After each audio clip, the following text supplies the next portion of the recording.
PAMBEI LUCHINGBA UNLF की MEEOI ahum NIA PHAJINKHIBA adu YANINGDABA PHONGDOKTUNA PUNGSUBAM LEIKAI Women Welfare Association AMADI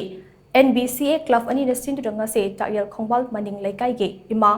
Tarunghanbi Thongak Macha Lairembi Shanglen Da Wakat Meepham Chathakhre NIA PHAJINKHIBA MEEOI ahum condition amata yaudana thadorau Pistoki wahanthok leihalo NIA amasung state lengaki thawong yaningde haiba LUCHINGBA placard kya sizinaduna Chathakhriba Wakat Meepham aduda PUNGSUBAM LEIKAI Women Welfare Association ki General Secretary Naurem Thoithoibin leibana hai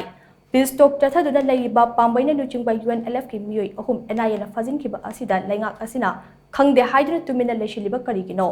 Chahi ama fazilaklaba Manipuri irang asida India ki Prime Minister Narendra Modi na wahai amata haidana tumina election khraga election dana thawai yaurokpa asi laibak thibani Hauzik Manipuri oiriba fibam asida nomai kapan leple haidana lan roiba natte lan asina maram oiraga lanjenari ba miyamge tang taba ama sindriba fawban lan roide haibi yaroi Chairak asida pistok chathaduna leiraba PAMBEI LUCHINGBA UNLF ki MEEOI ahum PHAJINKHIBA ase miyamda hena awaba am oihale PHAJINKHIBA MEEOI ahum condition amata yaudana thadokadabani haina mahakna mari leinaba singe puning chingsinke Honorable Prime Minister Narendra Modi na tha taramathoi chura aba akhoi lal asida wa machet amta ngangdana leiriba maram karigino akhoi